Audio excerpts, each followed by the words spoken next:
नमस्ते बच्चों। अनुपम science class में आपका स्वागत है। आज हम पढ़ेंगे क्लास 10 का chapter 6 life process. Life process क्या है? The process which maintain body functions and necessary for survival are called life process. ऐसा प्रोसेस जो हमारा बॉडी फंक्शन को मेंटेन करने के लिए ज़रूरी है, साथ साथ हमारे जीने के लिए ज़रूरी है, हमारा सर्वाइवल के लिए, उसको हम लोग लाइफ प्रोसेस कहते हैं। इसको दूसरे शब्दों में हम कह सकते हैं all the process which together keeps the living organism alive and perform task to maintain the body are called life process. Same thing है, लैंग्वेज डिफरेंट है। तो यहाँ में भी आपको बताया जा रहा है कि लाइफ प्रोसेस मतलब आपका जो इसेंशियल प्रोसेस हमारा जिंदा रहने के लिए ज़रूरी है, हमारा बॉडी का मेंटेन के लिए ज़रूरी है, उसको हम लोग लाइफ प्रोसेस कहते हैं। तो ये 4 प्रकार के हैं मेन। एक है nutrition, respiration, transportation and excretion. तो ये 4 मेन प्रोसेस है। तो ये चैप्टर काफ़ी लंबा है। हम लोग एक एक टॉपिक के लिए एक एक वीडियो बनाएंगे। तो आज हम लोग इस वीडियो में पहला टॉपिक को डिस्कस करेंगे, न्यूट्रिशन। तो न्यूट्रिशन क्या है? The process of taking nutrients from the food is called nutrition. हमारा जो फूड में जो इसेंशियल न्यूट्रिएंट्स होता है वो उसको लेना, वो प्रोसेस को हम लोग बोलते हैं न्यूट्रिशन। तो न्यूट्रिशन में कई स्टेप है, जैसे इनटेक ऑफ फूड। तो पहला हमारा स्टेप होता है कि इनटेक ऑफ फूड, हम खाना को खाएंगे।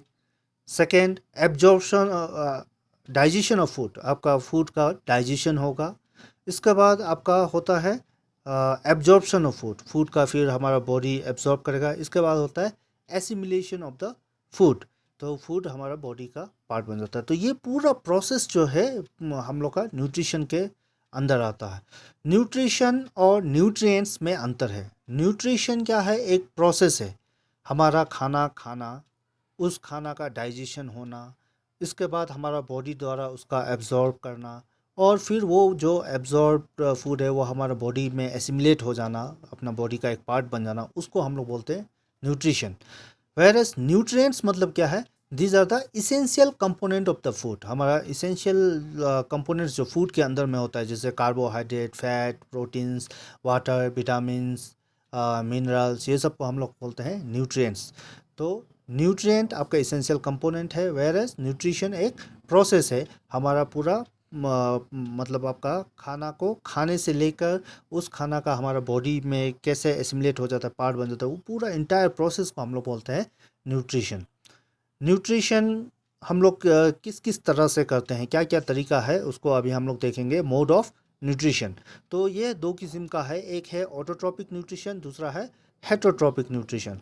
Autotrophic nutrition, auto means self, मतलब खुद, जो ऑर्गेनिज्म खुद का खुद खाना बना सकता है अपने से, using some simple inorganic material, वो खुद का खाना खुद बना सकता है, उसको हम लोग बोलते हैं autotrophic nutrition. Whereas heterotrophic nutrition means हम दूसरे ऑर्गेनिज्म के ऊपर डिपेंड होते हैं, वो खुद का खाना खुद नहीं बना सकता है। तो यहाँ पर देखिए, it is a autotrophic nutrition, it is a process in which organism produce their food from simple inorganic material, water, carbon dioxide in the presence of sunlight. तो सनलाइट के प्रेजेंस में वाटर और कार्बन डाइऑक्साइड को absorb करके जो खुद का खुद खाना बना लेता है, इसमें हमारा मोस्टली प्लांट्स आता है, ग्रीन प्लांट्स, जो खुद का खाना खुद बना सकता है। इसलिए प्लांट्स को हम लोग प्रोड्यूसर या ऑटोट्रॉप्स भी कहते हैं, क्योंकि वो ऑटोट्रॉपिक न्यूट्रिशन मोड फॉलो करता है, तो खुद का खाना खुद बना सकता है। जबकि हेटरोट्रॉपिक न्यूट्रिशन क्या है? In this organism depend upon other organism for food to survive. तो यहाँ पर ऑर्गेनिज्म दूसरे पर डिपेंड है, जैसे हम लोग आदमी हैं, या बहुत सारा एनिमल्स है जो आपका क्या करता है, वो खुद खाना नहीं बना सकता है। वो या तो प्लांट को खाएगा, या हम दूसरा एनिमल को मार के खाते हैं, तो हम दूसरा पे डिपेंड है। तो ऐसे वाला को हम लोग बोलते हैं हेटरोट्रॉपिक न्यूट्रिशन। अभी हम देखेंगे न्यूट्रिशन इन प्लांट्स। तो प्लांट का केस में, जैसे हम लोग ने पढ़ा है अभी ऑटोट्रॉपिक मोड ऑफ न्यूट्रिशन, तो प्लांट खुद का खाना खुद कैसे बनाता है। तो प्लांट जो अपना खाना खुद कैसे बनाता है, उस प्रोसेस को हम लोग बोलते हैं फोटोसिंथेसिस। ये आपने छोटे क्लासों में भी पढ़ा होगा। तो फोटोसिंथेसिस क्या है? The process in which green plants convert simple inorganic material carbon dioxide, water into complex organic food material, that is carbohydrate or glucose we can say, in the presence of chlorophyll and sunlight. इसको हम लोग बोलते हैं photosynthesis. तो plant जो अपना खुद का खाना खुद बनाता है, हम लोग को पता है कि प्लांट्स में क्या होता है, क्लोरोफिल प्रेजेंट होता है लीव्स में। वो क्लोरोफिल सन एनर्जी को, सन लाइट को ट्रैप करता है, और उस एनर्जी को यूज़ करते हुए प्लांट क्या करता है, हवा से कार्बन डाइऑक्साइड लेता है, रूट के माध्यम से वाटर लेता है, और आपका इससे अपना खाना बनाता है, कार्बोहाइड्रेट या ग्लूकोज हम कह सकते हैं। तो ये जो प्रोसेस है खाना बनाने का प्लांट द्वारा, इस प्रोसेस को हम लोग बोलते हैं फोटोसिंथेसिस। इसको हम लोग इक्वेशन के माध्यम से भी दिखा सकते हैं, जैसे carbon dioxide CO2 plus H2O, यहाँ पर आपका sunlight in presence of chlorophyll, आपका यहाँ पे बन रहा है कार्बोहाइड्रेट प्लस ऑक्सीजन। आपका ऑक्सीजन प्लांट से रिलीज होगा, जो हवा में फिर आ जाएगा, जिससे हम लोग सांस लेते हैं। तो ये फोटोसिंथेसिस में क्या क्या इवेंट जो मेन होता है वो यहाँ पर दिखाया गया है। Absorption of sunlight by chlorophyll, तो क्लोरोफिल सनलाइट को एब्जॉर्ब करेगा। सेकेंड क्या होता है, conversion of light energy to chemical energy. हमारा जो लाइट एनर्जी, जो हमने एनर्जी को यूज़ किया है, वो chemical energy in the form of food store हो जाएगा हमारा। और यहाँ पर आपका वाटर का स्प्लिटिंग होता है, जिसके वजह से ये हाइड्रोजन एंड ऑक्सीजन सेपरेट हो जाता है, और ऑक्सीजन फिर हवा में प्लांट छोड़ देती है। Reduction of carbon dioxide to carbohydrate, carbon dioxide जो है वो यहाँ पर क्या में रिड्यूस हो जाता है, हमारा कार्बोहाइड्रेट में रिड्यूस हो जाएगा। तो ये हमारा ऑटोट्रॉपिक मोड ऑफ न्यूट्रिशन है प्लांट में, और वो फोटोसिंथेसिस करके प्लांट खुद का खाना खुद बना सकती है। तो प्लांट्स को ये खाना बनाने के लिए जो पिगमेंट होता है, हम लोग ने पढ़ा है क्लोरोफिल। वो क्लोरोफिल कहाँ प्रेजेंट होता है, तो हम लोग क्लोरोफिल जो होता है क्लोरोप्लास्ट के अंदर होता है। ये क्या है, जैसे हम लोग ने प्लांट सेल के बारे में भी पढ़ा है पहले, तो प्लांट सेल में क्लोरोप्लास्ट ऑर्गेनेली होता है। वो ऑर्गेनेली के अंदर ये पिगमेंट क्लोरोफिल होता है, जो ग्रीन कलर का होता है। These are the small organelle found in plant cell, तो ये प्लांट सेल के अंदर में होता है organelle chloroplast. It contain chlorophyll, और उसके अंदर क्लोरोफिल होता है। और क्लोरोफिल का काम क्या है, ये सनलाइट को एब्जॉर्ब करता है for the process of photosynthesis. तो ये हम लोग ने प्लांट के केस में न्यूट्रिशन कैसे होता है हम लोग ने देख लिया, ऑटोट्रॉपिक मोड ऑफ न्यूट्रिशन कैसे होता है वो हम लोग ने देख लिया। अब हमको देखना है हेटरोट्रॉपिक मोड ऑफ न्यूट्रिशन में क्या क्या होता है। तो हेटरोट्रॉपिक मोड ऑफ न्यूट्रिशन को हम लोग तीन किस्म का में डिवाइड कर सकते हैं। फर्स्ट यहाँ में दिया है आपका सेप्रोफाइटिक न्यूट्रिशन हम कह सकते हैं, पैरासाइटिक न्यूट्रिशन और होलोजोइक न्यूट्रिशन। तो एक एक करके देखते हैं इसमें क्या है। सेप्रोफाइटिक न्यूट्रिशन में क्या होता है, the mode of nutrition in which organism obtain food from dead and decaying organic matter. तो ये हमारा मोस्टली माइक्रो ऑर्गेनिजम्स होते हैं, जो कोई भी चीज़ जो मर गया है उसको वो लोग खाते हैं। तो उनके बॉडी में कुछ एंजाइम्स है, वो एंजाइम्स सेक्रीशन रिलीज़ करेंगे, और वहाँ से जो डेड ऑर्गेनिज्म है, डेड ऑर्गेनिज्म, उससे वो अपना न्यूट्रिशन एब्जॉर्ब करेंगे। तो ऐसा मेथड जिसमें मरा हुआ चीज़ से अपना न्यूट्रिशन ले रहे हैं, तो ऐसा टाइप को हम लोग बोलते हैं सेप्रोफाइटिक न्यूट्रिशन। और जो ऑर्गेनिज्म है उसको हम लोग बोलते हैं सेप्रोफाइट्स। तो एग्जाम्पल है इसका बैक्टीरिया, फंगई। इसके बाद पैरासाइटिक मोड ऑफ न्यूट्रिशन में क्या होता है, the mode of nutrition in which organism obtain food from another organism without killing them. तो इसमें ये क्या करता है, ये आपका दूसरे से फूड को लेता है, लेकिन वो ऑर्गेनिज्म को वो मारेगा नहीं, नुकसान नहीं करेगा, सिर्फ अपना न्यूट्रिशन उसमें लेगा। तो ये इसका एग्जांपल हम लोग प्लांट्स का केस में भी देखते हैं, जैसे कुछ पैरासाइटिक प्लांट्स भी है, जैसे अमरबेल है। तो ये क्या करते हैं, दूसरे प्लांट्स के अंदर ऊपर ग्रो हो जाएंगे, उसका रूट्स जो है दूसरे प्लांट्स का स्टेम में पेनिट्रेट करके वहाँ से उसका न्यूट्रिशन खींचता है।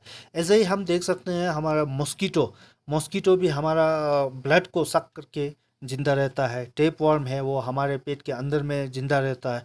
तो ये दूसरे से अपना न्यूट्रिशन लेता है, छीन कर ले लेता है। तो इसको ऐसा टाइप वाला को हम लोग बोलते हैं पैरासाइटिक न्यूट्रिशन। लीच, हम लोग जोंक जिसको कहते हैं, वो भी आपका क्या है, पैरासाइटिक न्यूट्रिशन है, वो हम लोग का ब्लड सक करता है। तो ये आ जाता है पैरासाइटिक न्यूट्रिशन में। इसके बाद आपका है होलोजोइक न्यूट्रिशन। तो होलोजोइक न्यूट्रिशन में क्या होता है, the mode of nutrition that involves ingestion, digestion, absorption and assimilation of liquid और solid organic material। जो मैंने आपको थोड़ा देर पहले बताया था न्यूट्रिशन प्रोसेस में ही, कि न्यूट्रिशन मतलब सिर्फ ये नहीं है कि हम लोग आपका खाना खाया, बल्कि इसमें और 4 स्टेप जुड़ा हुआ है। वो चारों स्टेप जो फॉलो करता है उसको हम लोग बोलते हैं होलोजोइक न्यूट्रिशन। इसमें होता है जैसे ingestion, ingestion means intake of food. इसके बाद डाइजेशन, वो फूड का डाइजेशन होना है हमारा पेट में। इसके बाद वो बॉडी एब्जॉर्ब करेगा, उसको बोलेंगे absorption and assimilation of liquid और सॉलिड ऑर्गेनिक मटेरियल। तो वो फिर हमारे बॉडी में, हमारा बॉडी का पार्ट बन जाता है, हमारा सेल ग्रोथ ये सब में यूज़ हो जाता है। तो उसको हम लोग बोलते हैं एसिमिलेशन। तो ये 4 स्टेप करके जो हमारा न्यूट्रिशन होता है उसको हम लोग बोलते हैं होलोजोइक न्यूट्रिशन। तो ये हम ह्यूमन बींग, हम लोग खुद भी इसका एग्जाम्पल है और दूसरे एनिमल्स भी इसका एग्जाम्पल है। तो ये हेट्रोटॉपिक न्यूट्रिशन हमारा यहाँ पर हम लोग ने पढ़ा मेन 3 टाइप्स का, saprophytic nutrition, parasitic nutrition and holozoic nutrition. इसके बाद हम लोग अब पढ़ेंगे डाइजेशन इन ह्यूमन बींग। तो हम लोग का अपना अंदर में डाइजेशन कैसा होता है, हम लोग का न्यूट्रिशन का प्रोसेस कैसा है ह्यूमन बींग का, उसका बारे में पढ़ेंगे। तो इसके लिए हमारा बहुत सारा ऑर्गन इन्वॉल्व होता है। जैसे फर्स्ट माउथ, हम जो भी चीज़ कंज्यूम करेंगे, इंटेक करेंगे, कहाँ में करेंगे, माउथ में। माउथ को हम लोग बक्कल कैविटी भी कहते हैं। तो पहले हम फूड को माउथ में लेंगे, वो माउथ में लेने के बाद हमारे माउथ में टीथ होता है। वो टीथ क्या करता है, जो सॉलिड मटेरियल्स है उसको और छोटा छोटा पीस में करता है, क्योंकि डायरेक्ट हम बड़ा पीस नहीं खा सकते हैं। तो वो टीथ उसको क्या करेगा, छोटा छोटा टुकड़ा में और छोटा बनाएगा। और इसके साथ क्या होता है, टंग, वो टंग जो आपका हेल्प करता है आपका फूड को सलाइवा का साथ मिक्स करने के लिए, हमारा टेस्ट का पता चलने के लिए, और साथ में हमारा फूड को जो ब्रेक करना है उसको आगे पीछे मूव करने के लिए, दांत के पास ले जाने के लिए, ये सब के लिए हमारा ये टंग हेल्प करता है। तो इसमें जब हम खाना खाएंगे सबसे पहले दांत से उसको चबाएंगे, और टंग उसको क्या करेगा, हमारा थूक का साथ, सलाइवा का साथ उसको मिक्स करेगा।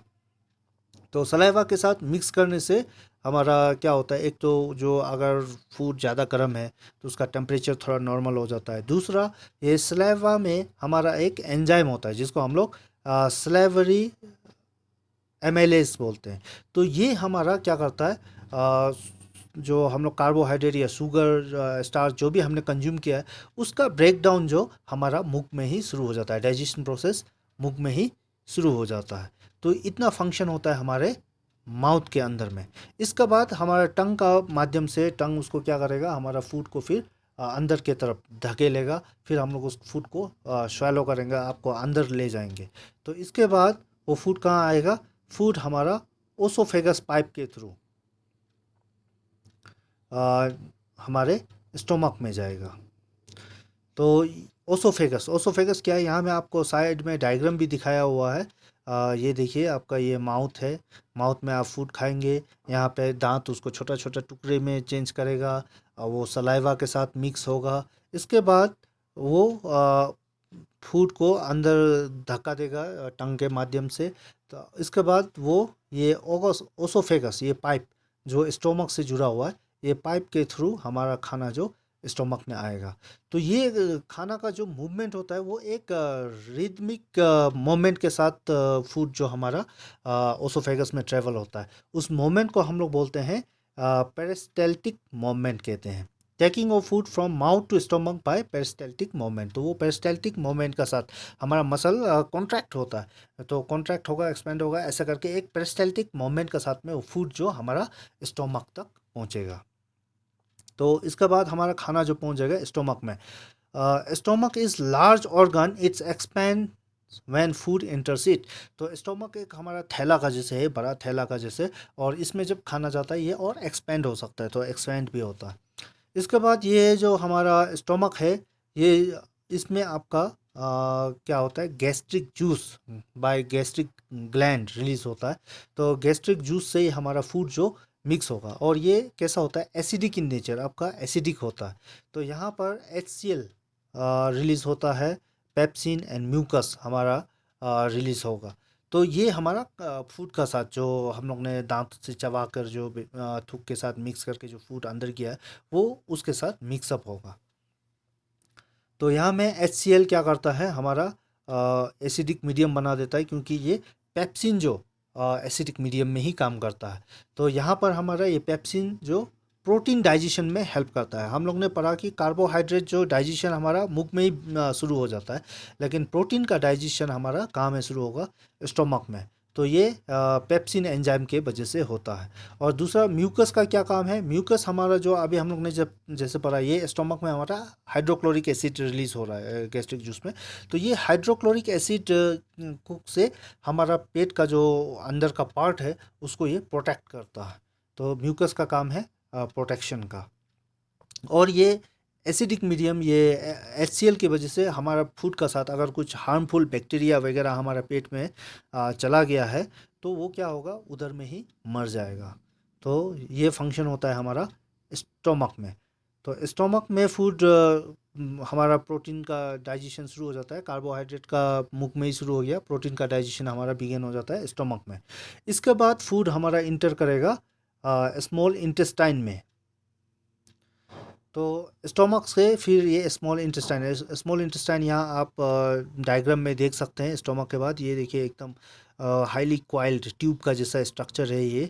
तो इसके अंदर में आएगा, इसको हम लोग कहते हैं स्मॉल इंटेस्टाइन। ये हमारा एलिमेंट्री कैनल का सबसे लॉन्गेस्ट पार्ट है। एलिमेंट्री कैनल बोलने से हम लोग का माउथ से लेके ये एनस तक जो पूरा ये ट्यूबुलर स्ट्रक्चर हम देख रहा है उसको हम लोग बोलते हैं एलिमेंट्री कैनल। तो अब फूड स्टोमक से हमारा जाएगा स्मॉल इंटेस्टाइन में। It is site of complete digestion. तो ये स्मॉल इंटेस्टाइन में हमारा कंप्लीट डाइजेशन, चाहे वो कार्बोहाइड्रेट हो या आपका प्रोटीन हो या फैट्स हो, पूरा डाइजेशन यहाँ पर हो जाएगा आपका। तो यहाँ पर आपका जब स्मॉल इंटेस्टाइन में जाता है तो पहले फूड एसिडिक मीडियम से स्टोमक से आया है, तो अभी उसमें फिर कुछ जो हमारा एंजाइम्स वगैरह मिक्स होगा जो डाइजेशन में हेल्प करेगा, लेकिन वो क्या करता है, हमारा बेसिक मीडियम में उसको चाहिए। तो इसके लिए लीवर क्या प्रोड्यूस करता है, बाइल प्रोड्यूस करता है। वो बाइल जो आपका मिक्स होगा हमारा फूड का साथ, और वो एसिडिक फूड को फिर क्या करेगा, एल्कलाइन में चेंज कर देगा। और साथ साथ ये बाइल जो क्या करता है, हमारा जो जब हम लोग खाते हैं तो फैट्स का ये जो मॉलिक्यूल्स होता है वो बड़ा होता है, लार्ज फैट ग्लोब्यूल्स होता है, ये इसको छोटा छोटा बना देता है ताकि एंजाइम्स जो उस पर ज़्यादा अच्छा से एक्ट कर सके। तो ये है हमारा बाइल का फंक्शन। तो देखिए यहाँ में liver, it produce bile juice and bile salt. Bile juice it's makes the food alkaline, आपका फूड का एल्कलाइन बनेगा। और बाइल सल्ट क्या करता है, breaks the large fat globules. तो ये लार्ज फैट ग्लोब्यूल्स को ब्रेक करके छोटा छोटा बना देगा, and this is called emulsification. ये इमल्सिफिकेशन जैसे हम लोग ने सोप का केस में देखा है कि सोप जब हम फोम प्रोड्यूस होता है तो आपका वो जो उसको हम लोग इमल्सिफिकेशन कहते हैं। तो वो आपका डर्ट को एब्जॉर्ब करता है, करने में हेल्प हो जाता है। वही जैसा यहाँ पर फैट्स को पूरा हमारा इमल्सिफिकेशन होकर वो बड़ा मॉलिक्यूल से पूरा छोटा छोटा में चेंज हो जाएगा। इसके बाद ये जो लीवर से, हमारा लीवर इधर है, ये लीवर से फर्स्ट जो बाइल प्रोड्यूस होगा वो यहाँ पर गॉल ब्लैडर में कुछ देर के लिए स्टोर होता है। फिर वहाँ से जब हमारा स्मॉल इंटेस्टाइन में फूड आएगा तो वहाँ से ये रिलीज़ होके फूड के साथ मिक्स होगा। इसके बाद हमारा स्टोमक में, स्टोमक के साइड में आप देखिए, यहाँ पर स्टोमक के जस्ट नीचे यहाँ में पेनक्रीज है। तो ये पेनक्रीज क्या करता है, हमारा कुछ इसेंशियल एंजाइम्स को रिलीज़ करता है, सेक्रीशन देता है ये, जैसे ट्रेप्सिन, लाइपेज। तो ट्रेप्सिन क्या काम करता है, break down protein into amino acid. हमारा प्रोटीन को ये ब्रेक कर देगा एमिनो एसिड में। तो amino acid the smallest unit of this protein. तो एकदम सिंप्लीफाई उसको कर दिया। ऐसे ही आपका लाइपेज क्या करेगा, ये आपका पूरा फैट्स को फैटी एसिड एंड ग्लिसरॉल में चेंज कर देगा स्मॉलेस्ट यूनिट में। और जो कार्बोहाइड्रेट वगैरह है वो भी यहाँ पर कंप्लीट डाइजेशन हमारा हो जाएगा। तो ऐसा करके स्मॉल इंटेस्टाइन में हमारा पूरा कंप्लीट डाइजेशन हो जाता है। इसके बाद स्मॉल इंटेस्टाइन से यहाँ पर वही देखिए, स्टार्च स्टार्च जो सिंपल मतलब आपका स्मॉल इंटेस्टाइन में सिंपल फॉर्म में जब चेंज होगा तो शुगर या ग्लूकोज फॉर्म में चेंज होगा, और फैट्स जो चेंज होके fatty acid acids and glycerol में चेंज हो जाता है, प्रोटीन एमिनो एसिड में चेंज हो जाता है। यानी कि सबसे सिंपल जो स्मॉलेस्ट यूनिट है उसमें चेंज हो जाएगा, ताकि हमारा बॉडी उसको ईजिली एब्जॉर्ब कर सके। और ये एब्जॉर्ब के लिए ये जो स्मॉल इंटेस्टाइन में क्या होता है, इसका जो इनर लिनिंग है वो आपका फिंगर लाइक प्रोजेक्शन, ताकि उसका सरफेस एरिया एब्जॉर्प्शन के लिए बढ़ जाए, तो इसलिए वो फोल्ड फोल्ड होके आपका ये फॉर्म में रहता है, फिंगर लाइक स्ट्रक्चर आपका बहुत सारा फोल्ड हो जाता है उसका inner lining of the this small intestine, उसको हम लोग कहते हैं villi. So villi is finger like projection inside small intestine, ये स्मॉल इंटेस्टाइन में है। This increase the surface area of absorption, इसका काम क्या है, हमारा सरफेस एरिया को इंक्रीज करना, ताकि फूड अच्छा से एब्जॉर्ब हो सके, ज़्यादा से ज़्यादा एब्जॉर्ब हो सके। Villi are supplied the food to blood vessel, आपका ये एब्जॉर्ब करेगा और फूड को जो अभी सिंपल फॉर्म हो गया उसको एब्जॉर्ब करके ब्लड में पहुंचा देगा, ब्लड वेसल में, और ब्लड से फिर ये हमारा बॉडी का डिफरेंट पार्ट्स में ट्रांसपोर्ट हो जाएगा। Then the blood vessel takes the food to each and every cell of the body. इसके बाद जो हमारा फूड वगैरह अभी जब कंप्लीट डाइजेशन हो गया, इसके बाद भी क्या होता है, कभी कभी कुछ अनएब्जॉर्ब फूड हो जाता है जो हमारा डाइजेस्ट नहीं हो पाया, तो ऐसा वाला फूड फिर क्या क्या होगा, ये स्मॉल इंटेस्टाइन से लार्ज इंटेस्टाइन में एंटर करेगा। The unabsorbed food sent to long intestine where its wall absorb more water from this material and rest of the material removed from the body via anus। तो अभी जो अनडाइजेस्ट material है वो ये large intestine में जाएगा, और इसमें क्या होगा, जो वाटर कंटेंट है वो फिर हमारा बॉडी वहाँ से रिकवर करेगा, उसको रीएब्जॉर्ब कर लेगा। रीएब्जॉर्ब करने के बाद वो हमारा जैसे हम लोग का फीसेस या जिसको हम लोग आपका लेटिंग कहते हैं, वो जैसा फॉर्म में आपका जो अनडाइजेस्टेड फूड है वो हमारा एनस के माध्यम से फिर बाहर आ जाएगा एज ए वेस्ट मटेरियल। तो ये पूरा हमारा न्यूट्रिशन में ये पूरा प्रोसेस होता है। तो इतना हम लोग को जानना था इसमें न्यूट्रिशन पार्ट में। होप करता हूँ कि आपको यह टॉपिक समझ में आया होगा। इसके बाद इसका नेक्स्ट वीडियो में हम लोग रेस्पिरेशन के बारे में पढ़ेंगे, जो दूसरा इसेंशियल प्रोसेस है, और मुझे उम्मीद है कि आप लोग इसको अच्छा से बेहतर ढंग से समझेंगे, और थैंक यू।